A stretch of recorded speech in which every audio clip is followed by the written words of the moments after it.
Hey, Stugotz. Hi, Izzy. I have a question for you, man, because I was walking into these studios, these lovely studios you got here. Yes, the Brand Star Studios, yes. And I'm surprised your voice still even works. You're doing a lot of stuff. Way too much. Way too much. I need to stop talking. You're right. No, you don't need to stop talking. People want to hear you. But you used a phrase that you use a lot. I think Chris Cody uses it a lot, and I think a lot of people are kind of overusing it. You use the term microdosing. Yes. I don't think you really know what that means, do you? I don't. I know that when I microdose mushrooms, they feel wonderful. Yeah. Yes, that's all I know. Right. See, if you're microdosing, I don't care how the product is made. I don't care what's in the product. I only care that the product makes me feel good. Exactly. Yes. Right. Yes. If you're microdosing, I think the theory on microdosing is you take so little that you don't even really recognize what's happening. You're getting the benefits of it on your daily basis. Maybe you're in a better mood. Right. You're not like the lines aren't wiggling on the page that you're looking at, right? That's not microdosing. So the reason I started microdosing is for that exact reason. Because when I took mushrooms straight out of a bag, like in the old days, you had no idea what were in those things, okay? And so I would hallucinate, and I was uncomfortable with that. Like, I had a bad trip, man. Yeah. I was at a Grateful Dead show. I was, so you know where Giant Stadium and Brendan Byrne Arena, remember where the Devils used to play? So they were right in like the same parking lot. You would have to get out of the Meadowlands parking lot where you had to park for this particular concert and walk over and through a tunnel to get to Giant Stadium, okay? So people who have been there or were there back in 1988, 1989, they know exactly what it is that I'm talking about. So I was hallucinating so bad and I was so paranoid that I would walk into the tunnel. And then 5 steps in, the tunnel would start closing on me. And I would sprint back out to the other side of the tunnel. Right. And I could never get through said tunnel because I was hallucinating. So you're right. Microdosing is not that, except when you take too much. Right. Your version of microdosing then you're macrodosing. is just taking less. That's all that is, right? Taking less. Yes. Always like microdosing, from what I understand, is like, so if you're troubled, right, you take a little bit of it. It's almost for like therapy, right? Yeah, It just helps you. So what you're talking about is just doing less, which always just cracks me up when people like introduce people to whatever it is, hallucinogenics, and they're like, here, take all these mushrooms. What are you doing? Like, if you were to hang out with somebody who drinks for the first time, never drank before, are you lining up like 5 shots and saying, take all those shots? I mean, of course not. No, but in college, that's what hazing is. Right. Mikey A. I'm with Mikey A on this. You're debating me on this. No, I heard that groan. First time drinking, you're lining up a bunch of shots and saying, yeah, this is the experience? That was done to people. Yeah, I mean, it happens. Ever been to a 21st birthday party? Right. Is that in any way indicative? I mean, come on. 21st birthday party is the first time you drank? No, but but Izzy, Mikey A is my cousin's wedding. They lined up tequila shots. Yeah, but that was not your first time drinking. Right. My cousin's wedding. Okay. Okay. So they knew this was your first time drinking. What and a they're great going to start say, for you. This is the experience that you want for drinking. You're not going to remember shit. You'll be knocked out on the floor within 20 minutes. It's terrible. I have not drunk tequila since. Right. Because of that. So if you I had a similar situation with General Chow's chicken. I mean, I did. I had it once when I was like 12 years old. I threw up all over the place for hours, and I never had it again. So. But if you're introducing somebody to alcohol that way, you wouldn't introduce them to alcohol. You wouldn't introduce them to mushrooms that way. Why would you want somebody to freak the fuck out the first time they did something and never want to do it again? That's a good. Listen, you're you're asking very good questions. I feel like you're grilling me. Well, no. All I'm doing is anybody out there. I feel like he's judging me, Mikey A. I mean, anybody out there who's afraid because they're just like, I know, I heard Stugotz talk about this bad trip that he had. Don't take a shit ton of mushrooms the first time you do it. Or that, or don't walk through a tunnel at Giant Stadium. Yeah. Right? Anything with a low ceiling and darkness, it's bad. It's definitely bad with a low ceiling and it's dark. You just think you're going straight to hell. That happened to me one time. Really? Yeah. Elaborate. Did you see our Bryles? How about Samson? Lollapalooza 2017. After Lolla, David Sampson. We were... Former Marlins president. That's what I said. Go ahead. We went to a club and I might have been on a little bit of LSD. Yep. And when you walked into the club, everything, like the lighting was purple. Yeah. And it was super dark. Right. And so when I walked, and the ceiling was really low. And so when I walk in, all I see is a bunch of silhouettes bouncing up and down, purple lights and smoke. And again, the ceiling's super low. And I'm just like, I'm not supposed to be here right now. Something bad's going to happen. And I just left and I sat outside for like half an hour. And that's when I'm like, you know what? There's got to be rules for these things. I can't. Yes. You got to. Microdosing is the rule. That's it. Microdosing is the rule. I mean, they have taken something that perhaps takes you too far, and they've condensed it down into smaller doses, so you could just feel good without the hallucinations, right? Sure. I hope. I mean, look, it's just you could probably take whatever you're taking, just double the dosage, and you'll still see everything you need to see. I thought I was crazy this morning. Why? I woke up to a story about Malik Beasley. Yeah. And right now, you know the name Malik Beasley, right? I think gambling. Yeah. Exactly. The only reason you know the name Malik, even though he had a great season last year with the Detroit Pistons, you know Malik Beasley because of gambling. Yes. And did you see the story this morning? No. Cleared. Like no longer, I shouldn't say cleared, no longer under investigation. Really? For this gambling situation. And the thing that drove me like a little bit crazy, I was like, wait a second. I thought he was guilty. And then I started thinking back because I remember listening to an episode of Pablo Torre Finds Out where me and Tom Haberstroh were on. And I was like, actually, a lot of the evidence sounds circumstantial. But if they're going this far with the investigation, there's got to be something we don't know. Right. And then there was like a couple of clips. There was one clip in particular, two clips. One of him with the Milwaukee Bucks, like in the fourth quarter, just playing terrible defense and just watching a guy blow by him. Right. The fix was in? No, because first of all, we're talking about prop bets. Right. Personal, individual prop bets. Yes. What does that do, letting a guy blow by you on defense? What does that do for your prop bet? Nothing. Well, what if the guy who blew by him on defense, he had the over in terms of total points he was going to score? But the only and numbers he's just letting they're him drop in buckets, you know? I mean, maybe. Right. Maybe if that's the case. But how much control do you have over your minutes, who you're guarding at any given time? That's a bridge too far. Right. I would say. Okay. And then there's another clip of him where his team in the Minnesota Timberwolves this time, I believe down 11 and 5 seconds left, he grabs a rebound, races to the other end. Everybody's just letting him do it because the game's out of hand. Right. He dunks it, and that has the Minnesota Timberwolves covering. In that situation, first of all, the age-old debate, if you're betting on your team to cover, does it really affect the game whatsoever? You're still trying hard, right? The integrity of the game is not questioned if you are trying hard to win, regardless, right? Fair.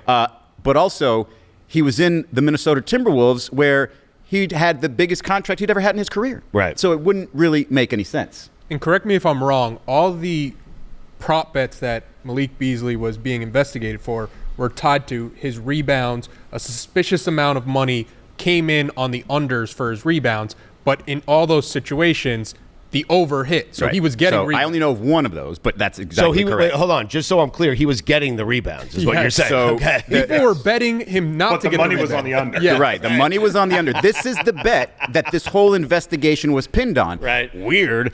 Big numbers on Malik Beasley, 2.5 under. What a time. He's hustling his ass off to get these 6 rebounds that he got in this game. So that doesn't make any sense. Right. Right? And then follow me on this one. People talk about his time with Milwaukee. And Tom Haberstroh did this investigation on how great he was in garbage time. Right. Right? And so you think, oh, because we're tying this to gambling, and with his year with Milwaukee, he had just taken a 90% pay cut. And so if in this investigation we're now realizing Malik Beasley, bad with his money, sucks for that to be out here, but if he is hustling in garbage time in a season where he took a 90% pay cut, Occam's razor explanation, who? He's trying to... He's trying David to pad Sampson. his stats so that he can get the most money for next year. I would go there first before I would go, he's gambling and it's the spread and it's this and this and that, because, man, that's like nerve-wracking. If you're worrying about the spread every single game, like that's really hard to control. Right. So I was sort of re-listening to the Pablo Torre Finds Out episode to see. That's the first time I've ever done that, by the way. Right. Re-listening to a PTFO. The first time I listen will be the first time I listen, period. I mean, I'm You're getting to it. But then I realized... I love that Taylor is finishing my lines for me. You've learned so well, Taylor. This is the like the craziest case of circumstantial evidence I think I've ever seen. Like, Malik Beasley is right now being listed as, or looked at as, a bad dude, right, because there's like investigations to this one time where he pulled a rifle on some people in his yard, which if you do the research on, or you just listen to Pablo, you realize that it was a bunch of people doing some parade around his neighborhood that he didn't want in his neighborhood. And it wasn't like, and so, yeah, he's got a couple of parents who were actors. Maybe he lived a Hollywood lifestyle as he was young. Who knows? Maybe he's just bad with his money.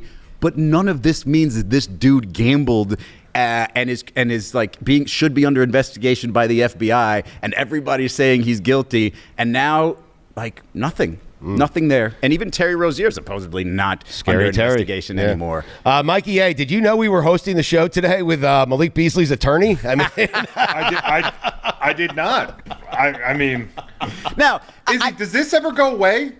Well, for him, maybe. No, there's always doubts. People are going to doubt. There's always going to be a cloud over him. Yes. Just the accusation, it's always going to be there. Well, can I ask a question real quick? Are you saying in garbage time he was hustling and he was scoring a lot and putting up a lot of numbers? I'm saying what were any of the reports of him betting on himself? Like, because garbage time is the time you would do that, right? No one's paying attention. And the way these sports books work is that things that ring a bell are just unusually high numbers, right? Got it. So if he were to bet on himself, he was doing it in such a small amount that it did not raise an eyebrow. Got it. And if you're talking about a guy who is in debt supposedly for hundreds of thousands or even millions of dollars, what's a couple grand going to do? Sure. So none of it really makes sense, but people love the clips, man. There was another clip of, I forget the player. Oh, it was Gary Payton II on the Golden State Warriors. And they were like watching him on the bench sort of stress out this whole thing that was happening, and maybe the team is going to cover the spread, and it was wild. And he was like shocked by it, not mad, right? Shocked by it. He was like, look what's happening. Maybe you're just being entertained by the fact that somebody possibly just took a horrible beat. Mm-hmm. And that's what you're, entertaining yourself with on the bench. Maybe it has nothing to do with you, because gambling is part of sports now. Wow. You came in determined to clear Malik Beasley's name. I still think he's guilty. The FBI seems to have already done that. When there's that. Smoke, there's fire. I mean, now, if you tell me he maybe did a better we'll job. Be deliberating for months. I mean, Jesus. Of gambling under the radar than anybody else, okay, then we're going to have to do another investigation, because right now the FBI didn't find it. I'm reading this report right now about Malik Beasley, and I'm kind of now realizing this man has had maybe the worst offseason of all time. He got evicted from his apartment in Detroit, where he owed like over $20,000. Right. That's on him, Taylor. Okay. Yes. Okay. And then he had to pay a barber shop that he owed $26,000 to. What? And then that's on the barber shop. I'm sorry. And then a dentist who he owed $34,000. And okay, one procedure leads to another, and those things are kind of expensive. How do you owe a barbershop $26,000? No, well, the question is, if you're a barbershop, how do you let that guy amass that kind of debt? I mean, how come you don't take the $25 every time he walks out? And then he had a 3-year, $42 million contract basically agreed upon with the Pistons, and instead they put a pause on that and picked up Duncan Robinson. How much was the debt for the barbershop? $26,826. Mikey, if you run the barbershop, we should get your dad on, Taylor. If you run the barbershop, Taylor's dad cuts hair. If you run the barbershop, at what price, okay, are you addressing Malik Beasley and saying, hey, this tab is getting out of control? I mean, it can't be just a triple tab. digits. Like, it's triple digits. When it reaches 10,000, you're like, Malik, time to pay up. You know, like you owe me $10,000, dude. Hang on a second, Taylor. Your dad cuts hair? I'm not cutting another strand. Like he does fades and everything? No. Okay. I was going to say that was quite like, that's a gift right there. If you grow up with your dad being able to fade your hair. Yeah. No, I would not trust him to cut my hair, but he's more of like a hairstylist. Right. Sam Rosen, the Rangers play-by-play announcer. For old people. Cuts, right. Yeah, yes. he cuts Sam Rosen's hair. Would your dad ever allow Sam Rosen to walk out without paying for his haircut? Never. No. Right. Yes. Notably, not a good tipper. Right. Sam Rosen. I don't know who Sam Rosen is, but for some reason I can imagine his hair. You know who Sam Rosen is. I don't. Like old school broadcaster. You don't know? You said hockey broadcaster or just New York? Taylor, pull up a picture of Sam Rosen. I guarantee you when you see Sam Rosen, you will recognize him. But I'm telling you, man, that's on the barbershop. Like if we're bringing that to court and you're asking, hey, Malik like it's Judge Judy, right? And they're walking in and they're trotting out their case, and it's, hey, this guy, he came in. How many haircuts? It's $26,000. He came in 1,000 times and he never paid me. I think Judge Judy would say, well, that's on you. You should have collected your money. Judge Judy would have been like, I'm sorry. And then he would have been like, wait a second, but it was Malik Beasley. And she would have been like, who? Right. Not even Michael Beasley. Right? Which is his father's name. Whoa. Yeah. Full circle. Have you seen Sam Rosen yet? I did, and it's exactly the hair that I thought it would be. But I do not I recognize feel like him. you could have pulled up a picture of Howard Cosell and said it's Sam Rosen. You could have put up anyone. Yeah, okay. Same thing. I mean, Got it. what my description was going to be something of a Benjamin Franklin hairstyle, or at least a founding father. Right. And yeah, that's pretty much it. He's just got the the hair all around and the island on top, and it just flows down. Right. I don't think he needs a barber. So did you get everything out on Beasley? You needed to... I feel like I did. I feel like he should, I mean, honestly, if you missed out on a 3-year, $42 million contract because of something that you eventually just got exonerated or just no longer under investigation, you'd be pretty pissed. But how about the dentist as well, Mikey? I mean, honestly, like you're going in there for your 17th fucking root canal and you haven't paid the first 16. Someone needs to address that at the front desk. No? Yeah, I mean, at some point though, a dentist that can rack up. That can rack up quick without some dental insurance. Right. So I'll give him a little bit of a pass on the dentist. The getting evicted from an apartment in Detroit and the barbershop, that's on them. Can't do that. It's pretty weird. And I think he will forever be known as somebody who does not handle his money correctly. And I don't think anybody's going to feel sorry for him, but he should be like peacocking everywhere, being like, I told you. And he was saying this not too long ago, that he's going to be on the roster next year, he'll be fine, and nobody was listening to him. I don't think you can get evicted. I don't think you can rack up $26,000 in debt to a barbershop, $30-some-odd thousand in debt to a dentist, and peacock preen about anything, man. Well, or wait a second. I think I'm watching a documentary. I got off on that one. I think I'm watching a documentary where somebody in a lot of debt is doing exactly that. It's Jerry Jones. Oh yeah, right. I keep watching this the doc series, and the interesting. Am I going to hate him again? Because I'm still on episode 2 where I liked him. So I think you might hate him again. I can't wait. I think you might hate him again because he and Jimmy Johnson clearly at odds. It's not the greatest situation. What's interesting is they were such close friends in college. They won a national championship together at Arkansas. And Jerry did the most unpopular thing in Cowboys history by firing Tom Landry and announcing in his opening press conference that Jimmy Johnson was going to be the head coach of the Cowboys. So, yeah. Right. And he's just the idea that he initially, first thing he does, hires Jimmy Johnson. They win something. What do they ask him? It's the best thing you did for the organization, hiring Jimmy Johnson. But yet, when it comes to credit, he wants the credit. And yes. Jimmy's like, wait a second. You've only known football for a little bit. I've made it my job. Your job is borrowing money. How are you and me the same? And I understand exactly what Jimmy's saying, but I also understand exactly what Jerry's saying. So do I. Brought you here, dude. Yes. You were a college coach. Look at the guy I fired to bring you here. Exactly. Yes. They had a parade for that man after I fired him. I had to eat a 1-15 season where they called me the devil. Right. They said the devil came into town and took our Cowboys. And let me get a little bit of that shine. That's why I was in debt $100 million or whatever it was. That's why I was praising the Lord that I found that oil. Give me some credit. I kind of get both sides on that. I think Jerry deserves more credit. How about that? I mean, he raised the money. He bought the team. He hired Jimmy Johnson. He fired a fucking legend, right? That's the other thing. The Super Bowls don't happen unless he was willing to do exactly what it is and that stick he with did. him. Yes. Yeah. Yes. The other thing, too, is a little insight into that Emmitt Smith holdout, because to me it was the most famous holdout of all time. Maybe it was just because I was in high school. No, I remember it well. Yeah, they started 0-2. 0-2, the 2 games without him, and it was obviously like, come on, Emmitt. But what Jerry was saying wasn't, hey, we didn't want to pay him too much, we didn't want to reset the market. He basically said, I didn't have the money. Like, I didn't have $17 million to give him. Right. This is what I had. And then by the time, the holdout happened in 2 games, it's like, all right, we'll budge some. And they still met in the middle. It wasn't like they met Emmett's concerns, but it's just like, yeah, this guy's like spinning plates this whole time while entertaining the entire just country trying to with keep this it alive, football team. right? Yeah. I don't think people realize that. Just how many times, just how little money Jerry had, especially in those first few years as the Cowboys owner, and how many times he thought about selling the team. Like, he's like, I can't do this anymore. I'm going to have to sell the team. It's not working, Yeah. And it was weird because these weren't like Jimmy Johnson. I didn't realize how bold this dude was. He wasn't afraid to bring that shit out in the public. Like, they did interviews side by side. Yes. And it's just like, basically, do you guys like each other? We're okay. Yes. And it was just shocking. It's why I say the scariest call to make in sports radio is the call you have to make when Dan asks you to call Jimmy Johnson to get him on the show.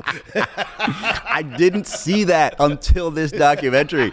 Now that you mention that, I'm just like, you know what? That's right, because he will like, he told the dude with asthma, you're on the wrong field for having asthma. Right. Get the hell off my field. Yes. And then told the reporters the same shit. I was like, no, we don't have time for asthma here. Get the hell off my field. He basically gave the Bill Parcells quote, don't tell me about the labor pain, just show me the baby. Yes. He gave that before that, I I was watching that with Abby. She goes, what an asshole. And I go, I love that asshole.